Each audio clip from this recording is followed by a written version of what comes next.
ఉపరితల ద్రోణి ప్రభావంతో రాబోయే 3 రోజుల పాటు భారీ వర్షాలు కురనున్నట్లు ఏపీ మరియు తెలంగాణ రాష్ట్ర వ్యాప్తంగా ఉంటాయని వాతావరణ శాఖ తెలిపింది.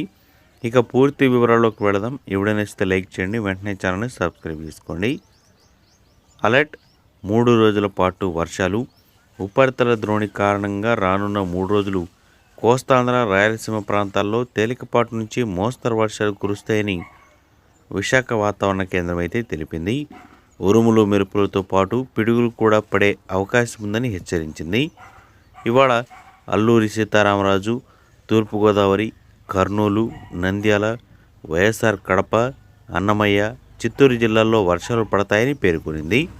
ఇక రేపు ప్రకాశం, అనంతపురం, శ్రీ సత్యసాయి, వైఎస్ఆర్, అన్నమయ్య, చిత్తూరు జిల్లాల్లో వర్షాలు కురిసే అవకాశం ఉందని వాతావరణ శాఖ అయితే తెలిపింది. దీంతో రైతులు కూడా కొంచెం జాగ్రత్తగా ఉండాలని సూచించింది. ఇక తెలంగాణ రాష్ట్ర వ్యాప్తంగా చూస్తే రేపు ఈ జిల్లాల్లో వర్షాలు పడతాయని పేర్కొంది. అకాల వర్షాలు ముంచెత్తనున్నాయని కూడా పేర్కొంది. రేపు ఆదిలాబాద్, ఆసిఫాబాద్, మంచిర్యాల, నిర్మల్, నిజామాబాద్, జగిత్యాల, సిరిసిల్ల, సిద్దిపేట, సంగారెడ్డి, మెదక్, కామారెడ్డి జిల్లాల్లో వానలు పడే అవకాశం ఉందని హైదరాబాద్ వాతావరణ కేంద్రం వెల్లడించింది. ఉరుములు మెరుపులతో పాటు గంటకు 30 నుంచి 40 కిలోమీటర్ల వేగంతో గాలులు వీస్తాయని కూడా పేర్కొంటూ ఎల్లో అలర్ట్స్ని అయితే జారీ చేసింది.